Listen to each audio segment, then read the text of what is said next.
Morning, everybody. Thanks so much for coming along. And the people I met, or people that Richard and I especially met last night, thanks for coming along. It was a great concert, by the way, James and Sean. Yes. Thank you. Really good. 6 months ago, was just about 7 months ago, I was looking on Facebook and on the Bicester chat it happened that Chris Buckland put on there, on a reformed drug addict and gangster, so to speak, ex-criminal, and going through a rehabilitation, and I saw that I thought it'd be something different for the village. When Nick and I started putting these things together, it's all right. And it's lovely having some celebrities here and some local people, but just something that is a little bit socially uplifting. And Chris came along 6 months ago, and it was one of his first talks that he'd ever done. And you'll see if you're on the Marsh Gibbon Facebook page that Chris posts his poems, what he's been doing. And Nick and I spoke about it and said it'd be great to have him back 6 months into his journey, find out how it's going, what he's doing, how it's gone, some of the ups and the downs, and which we've agreed to do. And it's wonderful that you've actually come along, because the people who were here last time, absolutely, including me, were blown away. I've listened to a lot of public speaking, I've done a lot of public speaking, but I've never been so captivated as I was on that particular day, and a number of people who were here. So, Chris is here again, welcome, and Sam, welcome. He's got some photos you can have a look at afterwards, and there's a couple of QR codes, but ladies and gentlemen, Chris Buckland.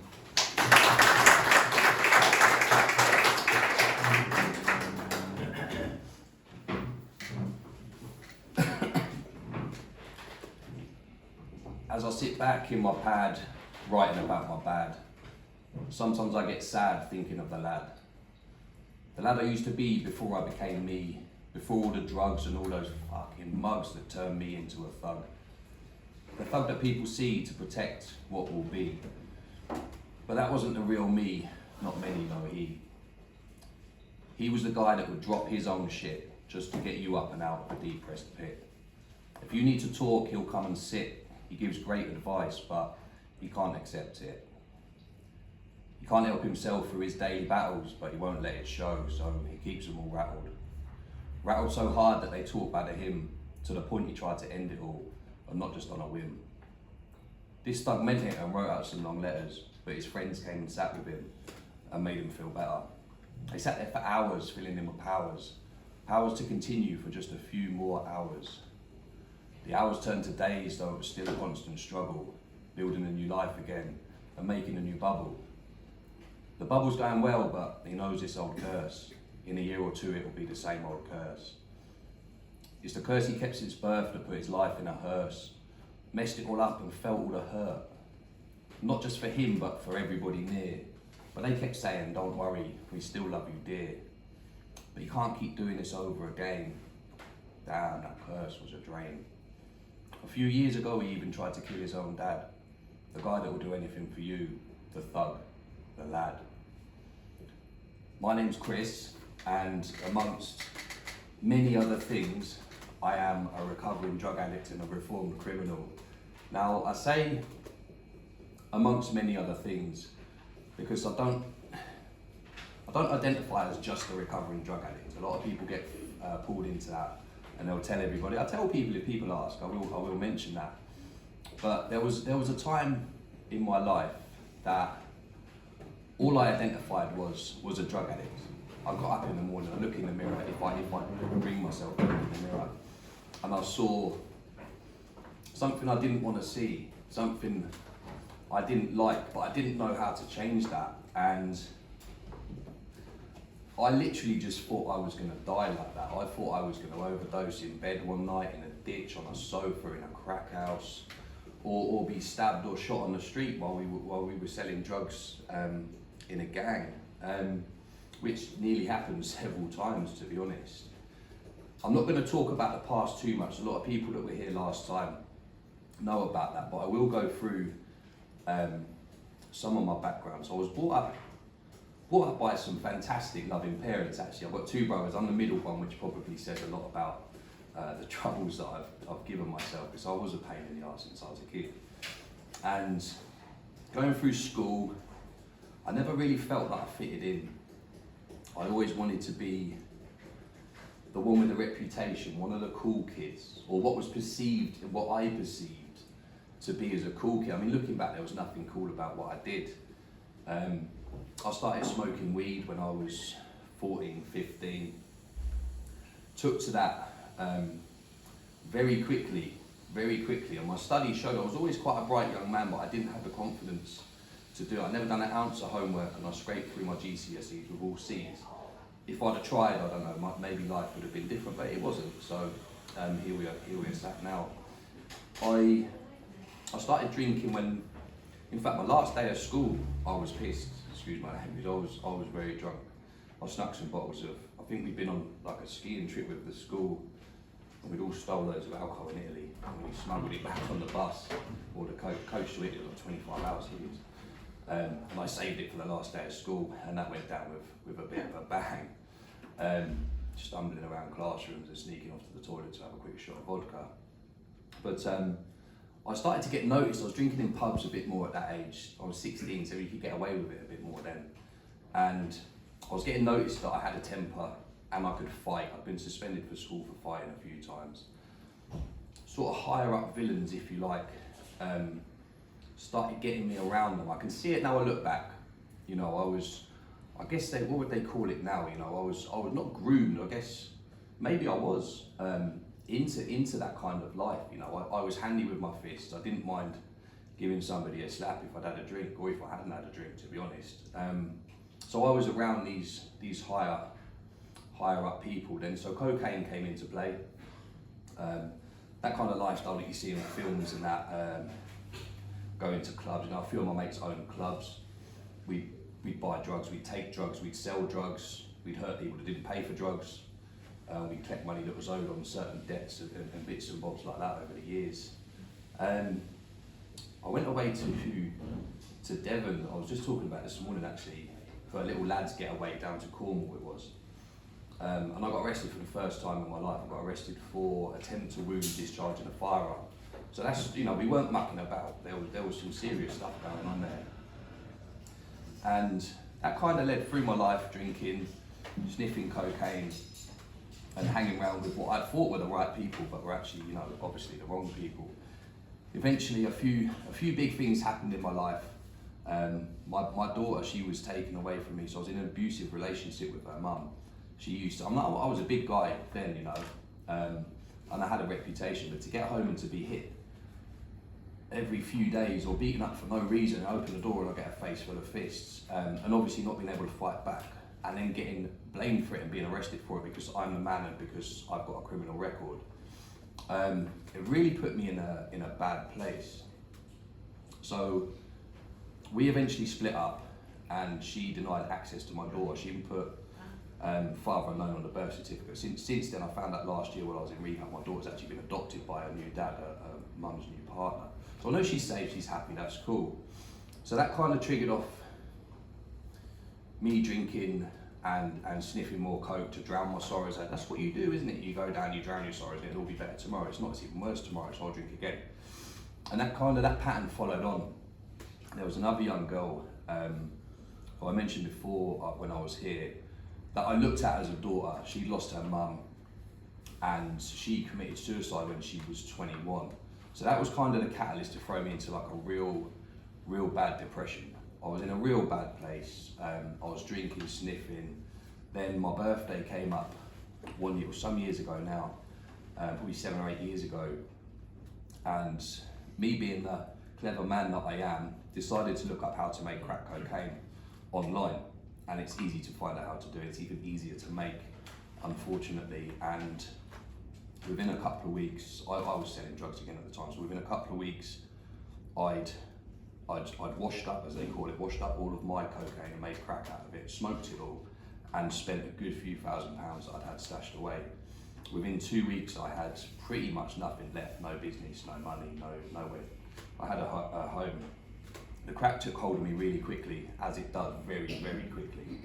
And I ended up losing the house that I was in, because my girlfriend at the time, she'd left before all of this happened, but she could obviously maybe see what was going on. I moved back to my parents. I got kicked out of there because the police turned up. They found a spoon that I'd been washing up crack with in the bedroom I was staying in, and they had no way, well, they knew something was up, they didn't know what it was. Police told them that's, you know, he's been making crack. So I was out of there, I was living in a crack house. So I then became homeless because I got kicked out of a crack house. I mean, that's how bad I was.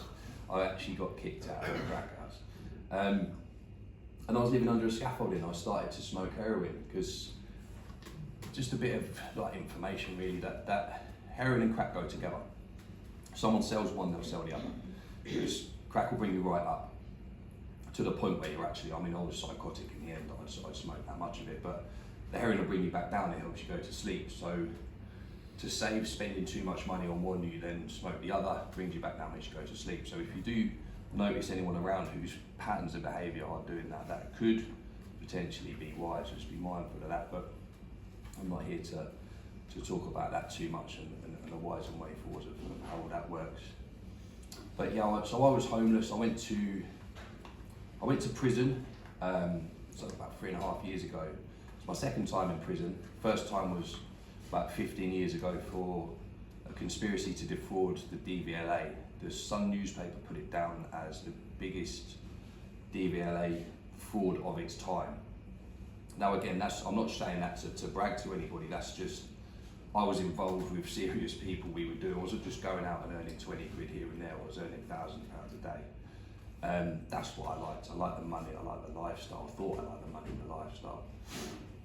Now, when I went to prison last time, so I wasn't really worried the first time. Last time I went to prison, I was 9 stone. I'm 6'2", I was 9 stone, dripping wet, and on £100 worth of heroin and £50 worth of crack, 7 days a week minimum. And I was on the run for 6 weeks because I just couldn't see. Wasn't I was worried about going to prison, it was more that I didn't want to be without my drugs. I didn't want to go to prison and not have my drugs. That's how much of a hold that stuff got on me and gets on people. And I was put in prison, it was just at the end of COVID actually, and they put me on a methadone script. So I should have been on, for that sort of amount of drugs I was on, I should have been on about 60 mil. They put me on 5 mils of methadone, locked me in a cell for 12 days on my own. I was allowed out 3 times in those 12 days for a 5-minute shower or exercise. Obviously I chose shower. My hair was a mess, so I was 9 stone. I had a guy that I knew kept coming to the door. He worked on the induction wing, he was an old friend of mine. And I mean, he was a prisoner. And he kept opening my flap up on my door. He's like, "Chris, mate, don't worry, you're in with us now, we'll help you, we'll sort you out." So I never took any illegal drugs in prison. They put my methadone script up slowly but surely across about 10 days, then put me, after 12 days in that isolation cell, they then put me onto a main wing in Bullingdon on D wing, D2. And there's a lot of people from High Wycombe there, where I'm from originally, so I knew a few faces. The first day I was put in there actually, after doing 12 days in isolation, they never opened us up for lunchtime. So I kicked the door, put a buzzer on, and I said, "Why haven't you opened us?" "We can't open the door because your pad mate tested positive for COVID this morning. You're on a 10-day lockdown." So I've come off a 12-day induction and free from COVID, passed all the tests, and they put me in with someone that had COVID, which was how the prison system does work sometimes. So yeah, that was what happened then. But I was adamant when I get out of here. So I was on a year. I was in there for 6 months, and I got another year on top when I was in there. So I to be honest with you, I don't know what those charges were. I think one was an ABH or a GBH, attempt to wound with a motor vehicle. I tried to run somebody over apparently. It could have been a mixture of those or some other bits maybe. I was that much of a mess. I've never looked it up. It is out there if you want to see it, probably somewhere on the internet. But I'd done that prison. I thought, right, when I get out, so I stayed on the methadone. I didn't take any spice or anything like that when I was in prison. And I left prison. I thought, that's it. If there's a little bit of money in my account, I'll just smoke a little bit of crack, just as a celebration to get out of prison. Because I've done so well for the last, I think I was behind the door for 9-10 months. Give myself a little tube, and then that'll be it. I won't have to touch it again after that. because that worked out well the first time.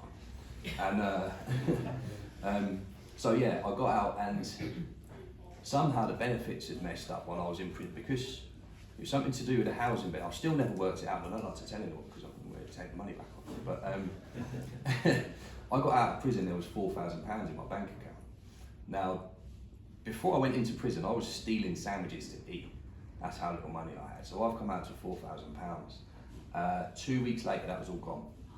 Every penny of it was gone. I was in a hotel. I said, I'll just have a bit, or I'll just have a bit more. Before I know it, 5 days are gone. I can't carry on. I'm going to spend all my money. I know what I do. Good idea. I'll go and get some heroin. That'll put me to sleep, and then tomorrow I won't have to take any crack. So I went to sleep that night. I think I slept for 2 days actually. Woke up, thought, well, I can just have a little bit today, because you know what I mean, I've had a good kick now. And that's how it works. It completely destroys your normal way of thinking. Addiction really messes you. I couldn't see it at the time. I was saying, why are you doing this? Why are you doing this? I don't know. You know, I don't know. People call it a disease. People call it something that you're born with. Maybe it's trauma based. Maybe it's a mix of all three. I don't think that's really important. I think what's important is recognising that someone is addicted and helping them. I think that's the important thing, rather than to go into the nitty gritty of the details of, are you born like this, and have a big debate about it. Where's that going to get anyone? It's not really helping anybody. Get them the help that they need. Put them in a rehab. Get them dry. Get them a sponsor through the STEP program. So I've come out of prison. Obviously I've relapsed. Life was getting pretty bad again. I ended up, I was put out of prison homeless. That's why I was in a hotel actually. 5 weeks, took me 5 weeks to get into a YMCA. And the one that I was in, unfortunately, was a massive crack house. Everyone in there was either a user or a dealer. So now I don't even have to leave the building I'm in to get drugs. I just go out my front door, 2 doors, or how I can't say how many doors, 2 or 3 doors down, knock on the door in the morning, have you got that? Cool, lovely, back in my room, bosh, on my way again. And that would be me until I finally got into a rehab. So I knew I needed help, but I didn't know what help I needed. I knew how to sell drugs, I knew how to mix drugs, and then obviously I knew how to make drugs, because I'd found out how to do that online. I knew all about drugs, but I didn't know how to stop taking drugs. I couldn't figure that out, so I went to a rehab. That didn't work out too well. It was a Christian rehab. I said, please help me, I'll do anything. And they said, cool, come in here, Chris. So I went in there over Christmas. I dropped from 60 mg methadone to 40 in 10 days to get in. I came off the crack and the heroin bareback. They call it bareback. So about that, on the day that I got there, I think I had my last smoke in the service station on the way up. My parents took me there. I need a toilet. Okay, then off I go, bosh. And spent the rest of the day there asleep. Woke up thinking, what have I done? But no, this is what I wanted. So right, what do I have to do? Right, Chris, you need to do this, this, this, and this. I said, well, I'll do that, but I'm not doing that, that, and that. So obviously that rehab didn't work out very well. I refused to let go. I'm in control. I can have, just, do you know what it is? Looking back, it's a typical addict's mentality that I wanted them to fix me. If I turn up to your rehab, I stay for the amount of time that you tell me to stay, and I come out, you fix me, you have to fix yourself. People can guide you into recovery, people can guide you through what you've got to do, but you've got to put that action. Well, I had to put that action in. I couldn't sit there. So I'd done that rehab. I came off methadone there completely. Went back out on the streets, I couldn't handle the methadone. I wasn't ready, as we call it. I couldn't handle the methadone withdrawal, so I got back on the crack and heroin for 3 or 4 weeks. Went into another rehab, which turned out to be a cult. I left there pretty sharp. It was a very dangerous place. So my head was starting to come back together enough to see that I can't be living like this. Is very odd. Left there, relapsed again, then rang up the first rehab and begged them. They said, Chris, you can't be on methadone when you're here this time. I said, I've come off. They were, oh, okay, come in then. So I went in again, I rattled off all the heroin, all the crack. But again, I was like, well, it needs to do this, this, this, and this. I said, well, I'll do those 2, I'm not doing those 2. And it didn't work out. So I ended up living in Loughborough, where the rehab was. I ended up selling crack and heroin on the streets. Now, I'd always sold coke and weed in the past, because you don't sell crack and heroin, it's really bad stuff. I'm sat at home smoking it. I got involved with a county lines gang there. Not high up, I was literally just a street runner. But I was in and out of what we call the trap houses. So if you hear people referring to traps, especially any kids, if you've got kids, I was at a trap, don't let them go there. What they do is they'll find a user that's vulnerable and they'll cuckoo them. So they'll go and make their nest in their flat. Then they'll bring in a couple of kilos of either heroin or crack, or well, both, one of each normally, every week comes into the flat. So my job in the morning was getting up. I get on the phone, of course I wake up, I need my gear because I'm still a heroin addict. So I need my gear, so I'll be ringing straight round to the trap. And we literally, the whole kitchen would be covered in Rizzlers that we'd folded over. Hundreds and hundreds and hundreds. Some of them brown Rizzlers, some of them white Rizzlers, heroin and crack. So if you do see any little square Rizzlers crunched up or anything like that, that's what they're for. Sometimes it comes in clean film and bits and bobs, but there'll always be a colour code somewhere along the line. So we'd spend probably 2 hours doing that. Then the phone would come on. So you'd have, the way that it works is there's a phone number that gets circulated around the local area, and they'll ring that phone, that's called the trap phone. And then everyone else has got separate phones. That phone is literally just used for incoming calls. They ring into that phone. I'm now at a different place with my pack of drugs for the day, or for the next few hours generally, because we was just getting through it so quick. That phone would ring in, so another phone would be used to ring me, so I'm not linked to that phone. Yeah, so another one is linked. Those two can be linked together, but they have to be called together. But cell site they call it now. So I'd be somewhere else, then I'd say, yeah, meet me at such and such a park, such and such an alleyway. I'll be there in 10 minutes, bang. And I'd go out, I'd drop off the drugs, collect the money. We'll collect the money first. And I got robbed a few times. Gun to the back of the head, 50 quid's worth of crack. You can have the crack, mate. I'm not worried about 50 quid. Knives to the big kitchen. The first time I had was a big kitchen knife to my throat. I was stupid. I sat down. It was about 9, 10 o'clock at night. It was just about getting dark. I remember it well. And I sat down. I said, I'll just get it out because I had it hid. I had a stash lighter with the bottom popped up and it came out of. And I sat down, and next thing I know, there was a whopping great kitchen knife at my throat. I was like, oh, this isn't going to end well, is it? So I just gave them what they wanted. They actually took me at knife point to where I was staying and robbed the whole thing. So I lost the pack as well, because it was all set up where I'd been smoking. So to just go and smoke, wait for the phone to ring. Luckily for me, I didn't take him to the trap, so I'd owed 40, 50,000 pounds on it. But that's how that works, and it works well for the people higher up in the traps when that does happen, because then they've got you. As soon as you owe them money, they've got you. You know, they've got a leverage, they've got a reason. Even if it's a tenner, a pair of trainers, they do that a lot these days to the youngsters. They'll chuck them a pair of trainers. There you go, mate, lose them. Here, I bought you trainers the other week, you've got to go and do this for me now. You know, that's how it works, the manipulation of it all. So that's a little bit of the background of life. Then I went into another rehab. It worked quite strangely actually. My dad rang me up, so I was in constant contact, but I was living in Loughborough, it's a long way in Leicestershire. I nearly lost my leg that year, I forget about that year. So I had, he's still there, that's why. If it had gone, I'd probably remember it more, but he's still a bit wafty now. My foot drops a bit, so I got cellulitis in my leg. I had this terrible pain in my leg. My leg started swelling up to the point an ambulance was called. And they were going to rush me to hospital, so I sat in the back of the ambulance. They got me on the gas and air. I think that's still nothing, man. I'm a smackhead, you know what I mean? Sorry, but got anything stronger? And we're there, and they're like, oh, we'll be leaving in 10 minutes, Now, the ambulance wouldn't leave. I said, what's going on? So we're waiting for a space, because you're not an urgent case. So immediately, I actually rang up my mum and said, Mum, they're rushing me to hospital. She's like, I don't believe you, because obviously I was used to lie to get money and all sorts. I said, speak to the ambulance woman. So she spoke to the ambulance woman, yeah, we're going to take her to hospital. She's going to need to get back from Leicester Infirmary. It's a 50 quid taxi ride. And in my head then, I was like, yeah, I'm going to hospital. I need to get this leg sorted out. I mean, you could poke it and it would just make a hole in it like that and it would stay there. There's a certain name for that kind of swelling. I can't remember it. That's it, there we go. And so I was drawing pictures on my leg and all sorts. I was like, running up, little smiley faces, and that was really weird. And as soon as that money went in the account, I got a text message from my mum saying the taxi money's there. I was like, I'm not coming to hospital. I don't think I need to go. She's like, no. I said, I've been waiting in your ambulance long enough. You're not taking me to hospital. You're pissing me about. I blamed it all on them. When the reality of it was, I was going to go straight out, make a phone call and get drugs dropped to my house, which is exactly what I did.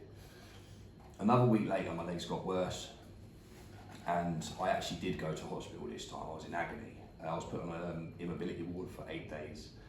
And I jokingly said to the nurse on the second day, so they were giving me morphine. So I was like, this is all right. At least I'm not rattling, they're giving me morphine. I just won't mention that I'm a heroin addict. Hair's all over the place, I stink, and I just, you know what I mean, the nails are all dirty. They've cut my jeans off. It was that swollen, they actually cut my jeans off because they couldn't get them off. So I'm lying there pretending I'm not a drug addict, and you can see full well that I am. I said, oh, I can't wait to get out of here. She was going to be a while, yeah. I said, well, you're going to cut my leg off? She said, that's what we're talking about today.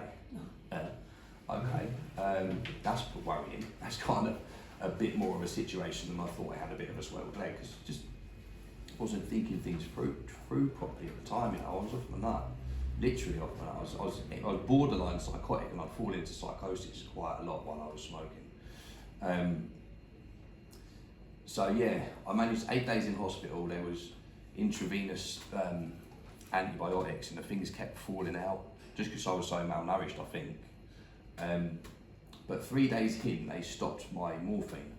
So I rang the bell. I said, I haven't had my morphine this morning, so I'm starting to get all horrible. And I said, I'm not having morphine yet. And they said, oh no, you're not getting any today. We found out you're an addict. I was like, right, so you realise I need that then? They're like, yeah, but we can't give it to you. I'm like, right, so what do I do? She's like, we just have to sit here and rattle, won't I? Okay, trying to stay calm. Now, I can't explain to you what a rattle feels like. I've got a poem about it somewhere over there, but it is probably one of the worst feelings I've ever felt in my life. Like I say, I have been stabbed, I've been shot at, I've had my nose broken, I nearly lost my eye from my eye socket fracture.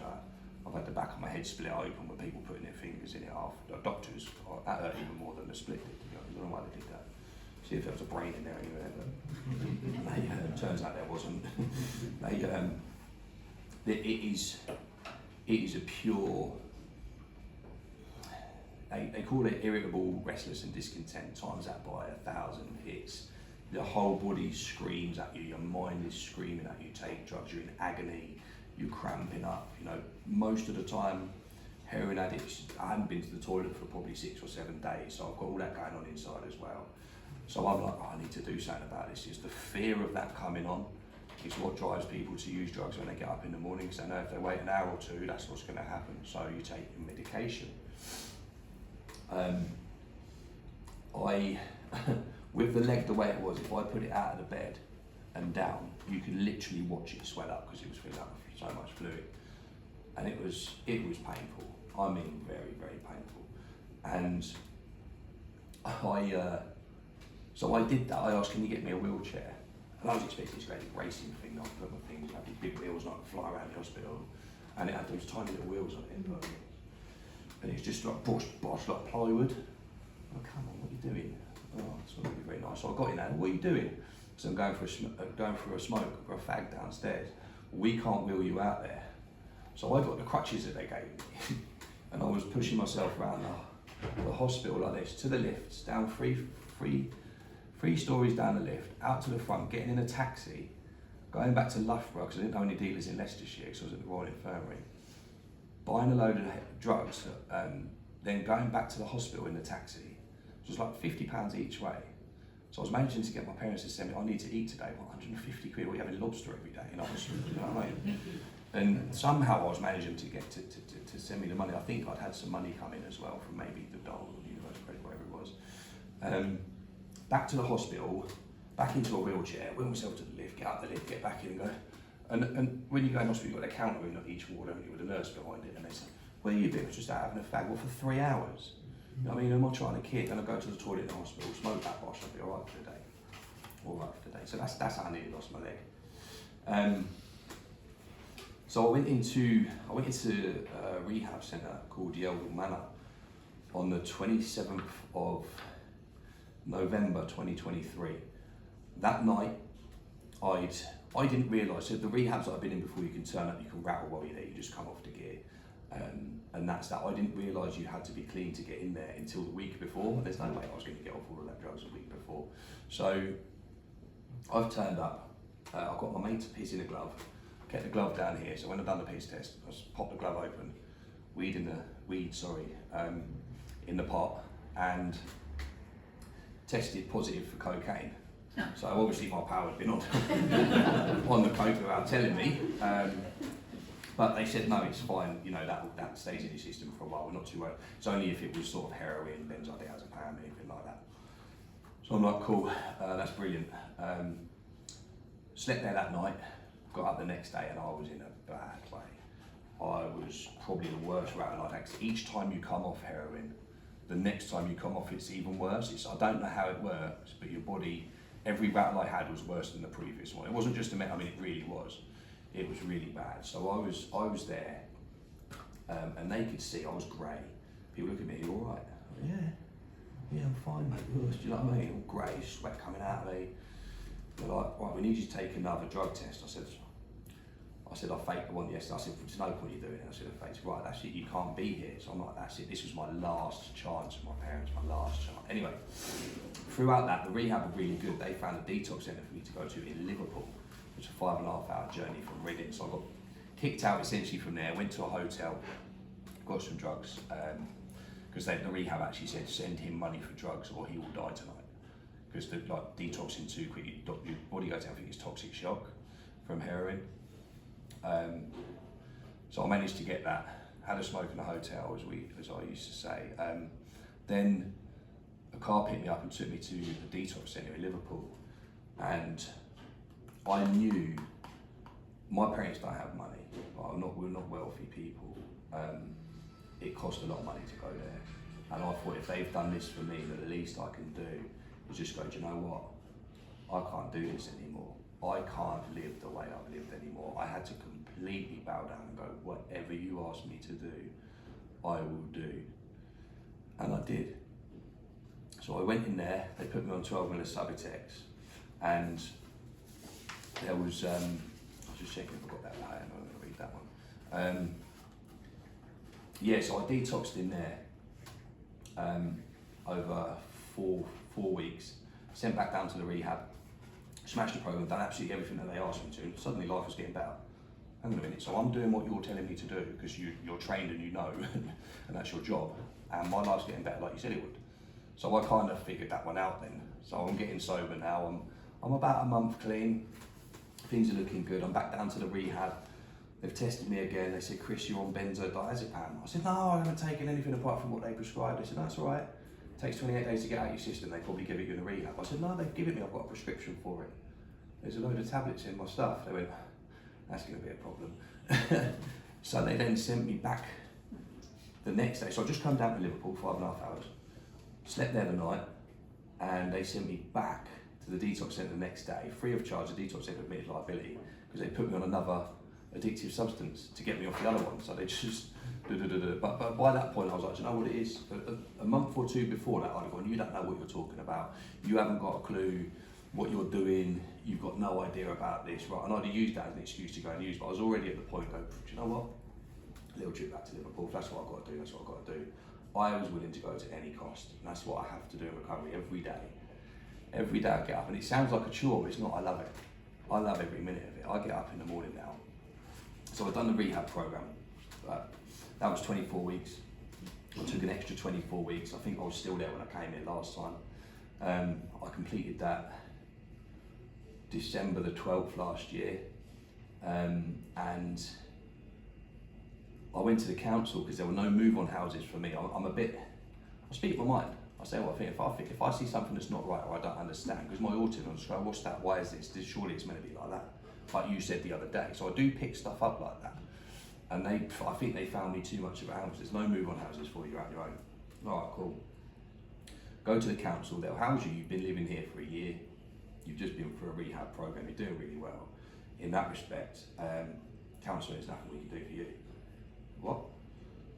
Nothing we can do for you, you're not from around here. I said, I grew up in High Wycombe, we have to go to High Wycombe. And now that would be suicide for me to go back to live. I go there from time to time, I go in, I go out. It's not the fastest of places anyway, I'm not going to lie. But I grew up with those people that are using on the streets. I grew up with those people that are homeless. I grew up with those people that are selling drugs. I don't need to be pulled back into that. So there's no way I'm going back to High Wycombe. So I was in an Airbnb over Christmas, and finally got my own place. I've got my own flat now, privately rented flat in Tilehurst in Reading, and I love it. The woman at the Airbnb, she had a friend who was a landlord, so I got to know her really well. She stayed at the Airbnb as well, so I was there through Christmas, New Year. She became quite a good friend of mine actually. We're still in contact now. And she said, I've got a friend of mine, his flat's burned down last year, he was just having them redone, like a block of 3. It all went up, well, I think the top one went and the bottom one was water damage. But so I've got a brand new flat, well, an old flat that's all brand new, it's all been completely redone, new kitchen, new bathroom. I couldn't have wanted for any more. I couldn't imagine myself a few years ago going through that. So when I was at the rehab, obviously the last 6 months of my life, I set myself a program now. I wake up in the morning, I write a 10-point gratitude list. I put on the bottom of that 5 things I'm glad that I no longer have to do. I have my breakfast, I have a coffee, I get in the shower, bang on 7, because I'm up at 6 every day. Get in the shower at 7 o'clock, I put some music on, I sing very badly to myself in the shower, and I love it. It really sets me up for the day. I speak to my sponsor. I've done the 12 steps now since last time I was here. I've actually had a sponsee, but I had to let him go because he was a bit, he wouldn't do what was suggested, same as me back in the day, so he'd come back round at some point. So that's all kind of going forward.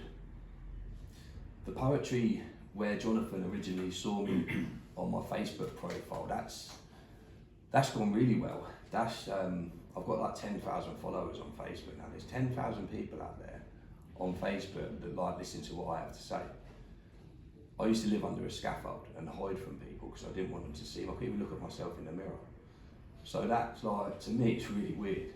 And I just try and be honest as I can about my journey. Same with TikTok, YouTube, I've got a few subscribers on that as well. But I like to write these poems. It's kind of where it all started. And this one's called The Promise. It's something I think most addicts will be able to relate to. And if you have anyone in addiction in your family, I'm sure you would have heard a few promises that never seem to come true. Tomorrow is the one, the addict's favourite word. I say it every day. In fact, this is the 33rd. Though every time I mean it, I can never keep that promise. Could anything possibly help me? Because I'm so sick of this. One of the many promises that are so truly meant. But I'm lying to myself because I just cannot repent. For it's the morning once more and the rattle has begun. And so begins a life lost, another mother's son. That's the real truth, and it hurts me so bad. Did I mention he can't even look at me, the one I call Dad? Then once again, night time is here, and I go to sleep with that promise. Tomorrow, no more gear. Now that I wrote that last, I write a lot of poems like reflecting back into the past, and just reminding me that, you know, I tell myself every day, tomorrow, tomorrow, tomorrow, tomorrow. It's not until I put the action in today. Tomorrow never comes. I get into what is perceived to be tomorrow, there's another tomorrow, and I'm sure we all know that because we're all adults, but it's took me a long time to learn that. Well, that's what I say, I'm quite proud of learning that.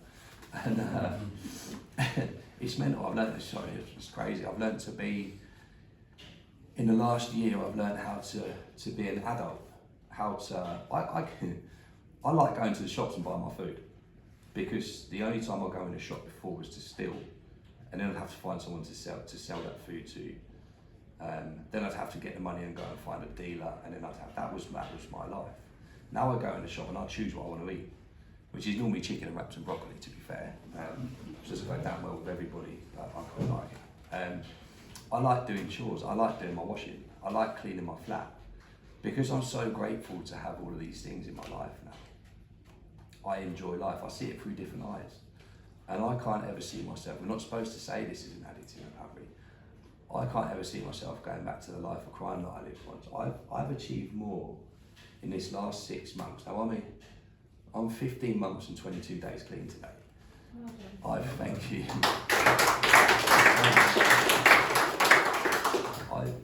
I've achieved more in this last 6 months. So coming out into the second part of the rehab program, I had a lot more free time. I set up a little desk, started doing little videos, started doing bits and bobs.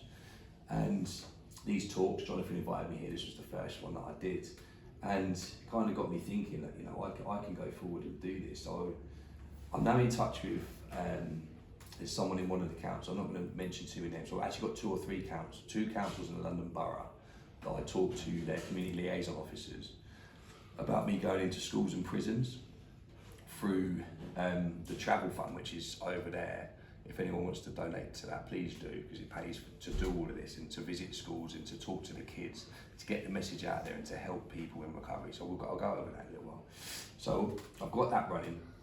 Eventually that's going to be turned into a CIC, not-for-profit charity business.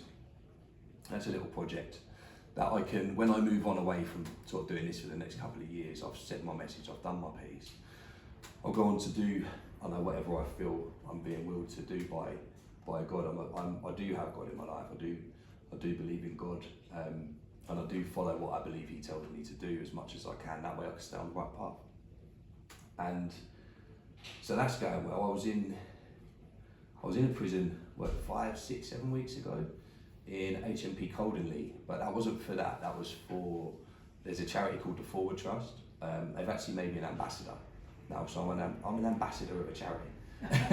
Yeah, I was 16 months ago smoking 100 pounds of heroin a day, selling drugs on the street and hiding from the police and stealing food to eat. I'm an ambassador for a charity. To me, that's like, I couldn't have turned my life around any more than I have. It's just crazy. I can't explain the feeling that it gives me, the feeling of pride, the feeling of self, the feeling of having a purpose to get up in the morning and going out and do these things. I was in just before, after Christmas, I think it was after Christmas, I was invited onto BBC Radio Berkshire. So I went into the studio, it was like a drive time show. Somehow they'd heard of me, I think it was like TikTok or Instagram or something. And excuse me, they invited me into the studio to have a chat. And when I was sitting, so it was really early in the morning, I think I was there at like 7 o'clock in the morning. There's nobody there, it was like a little door. There wasn't like loads of cameras and celebrities there. I thought in my head, I was like, this is going to be amazing. Limos outside. It wasn't like that, it's just a building with a studio in it. But it was cool. So I'm sat in the waiting room, and obviously they've got their radio station playing, and they kept playing my poems where they'd taken them off of my videos. And I was like, that's one of my poems. And then I thought, I'm not getting paid for this, what's going on? You have to pay for songs normally, that's not. But it was really cool just to hear me on the radio, and I had a few people ring me that day, like, because I didn't really tell, I told a few people, like, I don't know, 20,000 people on social media, but nobody else. And so like my friends and that, they don't really follow me now, so I talk this to them when I see them. I had a few folk, I heard you on the radio this morning, you never said. I'm like, you clearly don't follow my account then, cheers for that. And the opportunities that I've had, like I say, with the ambassadorship, moving forward, I'm in a relationship now, I have a girlfriend. I was last time I was here actually, with somebody else. And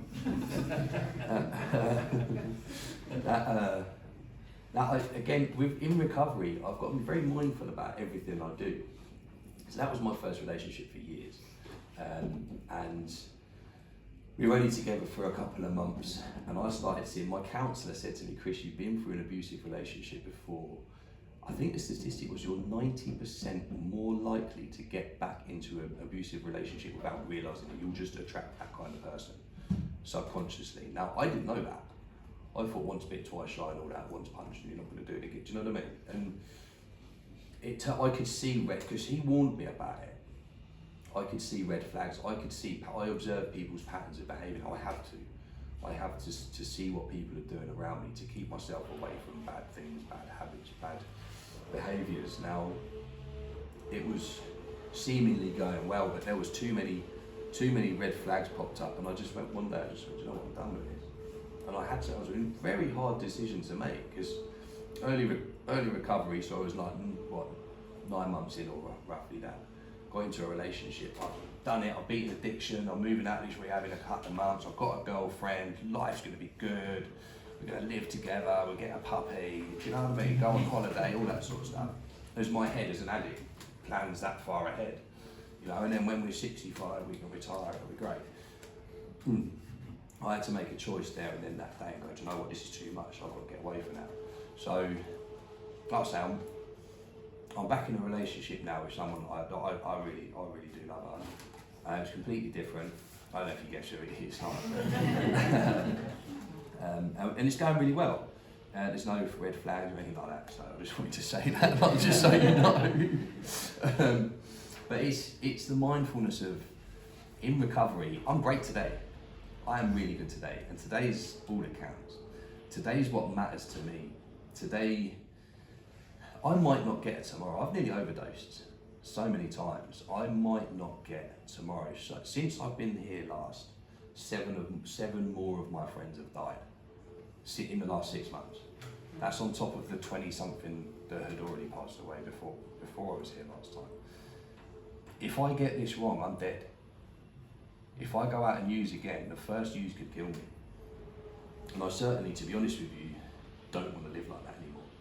I don't want to end up, I'd be back under a scaffold in weeks. No matter how good life is, I'd be back under a scaffold in weeks if I wasn't dead. I'd be stealing again. All my money would have gone, not that I've got money, but anything I did have would have gone. The whole lot would all just come crashing down. So being mindful about the people that I'm with, I cut people off with them. A lot of people in rehab, it was kind of like prison. When you go to prison, everyone's like, you're really good friends with these people in prison because you live with them. You live on a big wing, a few hundred people on it. And you go through a lot of stuff together, you're all locked away together. And you form bonds, I'll definitely call you when I get out. No one ever has, no one ever does. But you mean it at the time. You know, when I was in rehab, I've got a few really good friends from there, but a lot of people, once I came out of the rehab, I cut away from them because one, there's nothing I can do to help the person through their bad patterns, and two, when I'm close to someone, I'll help anyone. I help a lot of people on social media. A lot of people message me. I point them towards rehabs, detox centres, AA, NA, CA programs, local key workers. I find out where they are in the country. I try my best for that person, but I say, this is the information you need. You have to act on it. I can't do it for you. Let me know how you get on, and I leave it as that, as a like, right, there you go, you've got everything you need to do, go and do it. Some people don't do that. So I can help people that I don't know or that I don't know overly well, but people that I was in rehab with, because we were so close, you know, go for a 6 month to 48 weeks altogether with the two programs with people, and they start struggling more than I can handle. If I put my hand down to pull them up, I get pulled down a little bit because I'm tied to that person emotionally. I know them that well. We've been through birthdays, Christmases, New Year. I know their family. Now, that will pull me down, and I can't risk being pulled down. As soon as I feel myself going down like that, I'll let go and go, well, I'm here for you, but you need to get this and this done without me. This person will help you do that. And I have to do that. It sounds selfish, but if I relapse, I can't help anyone. Now, I'm not like the saviour of hundreds of people, and I certainly don't pretend to be, but I try my best to keep myself good for my family. If I get me wrong, my parents lose a son, my brothers lose a brother, my girlfriend loses the best fella she's ever met in her life. My kids lose their dad, their original dad, because they both got new dads. I'll get to see my boy soon as well. He'll be 5 this year actually. I won't see my daughter, she'll have to come and find me at some point. In the beginning of this year, I mentioned Emily when she passed away. I went to High Wycombe to visit the grave I'd never been. So I plucked up the courage to go and do that. And by the time I'd got the bus, in my head, bus 5 minutes change to Wycombe. It was a two and a half hour bus journey between different buses. I got there, it was getting dark. I was like, that's cool. I know roughly where to go because her boyfriend, sorry, that she you know, I know he's still in touch with me quite a bit. He told me where the plot was, so I knew roughly where I was going in the cemetery. Got there and the cemetery was locked. And it was her birthday. I was like, I'm gonna put flowers for her grave and stuff. And I thought, I ain't come all this way to give this up now. So I made sure no one was looking. I chucked the flowers and everything over the fence, and I hopped over the fence. And I went in and I spent an hour up there in the grave. And I had to do that. I had to put that to rest. I had to go and say goodbye. I had to get that out of my system, that I'd never been there. And that's what I've been spending the last 6 months doing, is challenging myself when I feel ready for it. It's when a situation crops up and I think, that's flipping, no, I don't know about that. I'll sit back and I'll analyse it quietly on my own, and I'll figure out, right, how can I tiptoe into this safely? Do I ring someone? I ring my sponsor, ring my girlfriend, ring my parents, ring my brother, and tell them that I'm about to go into this situation. I'll build up to it, I'll write it down, I'll probably do a poem about it. And then when I feel ready, that I know that I'm going to be capable of doing it, I'll go and get that situation done. And I'll change my memory of that, of how that was. And that will change my limbic system, my core functioning method through the brain waves and all that stuff. And that was scientific, wasn't it? Neurological pathways, that's it. I knew I had it in there somewhere. And that then changes all that, and the memories change. Like, so the hotel that I went to when I came, this is a little challenge I faced. The hotel that I went to when I was kicked out of the rehab before I went to the detox centre, all I'd done in that hotel, I'd never been there before in my life. I went there, I got drugs, I went upstairs and I got off my nut, woke up in the morning feeling terrible, went to the detox centre. So to me, that hotel was a crack house. It's not, it's a hotel. So I happened to be in the area a few months back and I thought, you know what? I recognise that place. I need a toilet. I'm going to go in there. So I did, I went into the hotel. I said, any chance you can use your toilet? I said, yeah, it's over there. Went in, went to the toilet, went back out. Now I no longer see that as a crack house, I just see it as a toilet. It's just somewhere I went to the toilet, because I've changed that memory. And that's literally how I've been facing all these challenges over the last 6 months to a year. And it seems to be going really well. I've got another little poem here that I wrote. So I say I used to live off meal deals. If I buy, they were £3 at the time, they're nearly £4 now. And my mate actually used to call me Meal Deal Chris. So there's a little nod to him in here. But this was true. I was actually sat on the steps writing this and just writing a poem about what was going on around me. Sitting down on some steps, watching the world go by, gently taking it all in, now I am no longer high. Something inside has changed, I've now got the eyes to see, whilst I eat my meal deal that's balanced on my knee. The hustle and bustle of Reading, with buses roaring past, it's nice to see the world, now I can finally be asked. It wasn't always like this, I lived for my next hit, constantly worrying about which place I could sneak off and smoke it. My head was bowed right down and my shoulders were pulled back. All I ever thought about was smoking some more crack. The high would soon wear off and I'd do anything for some more,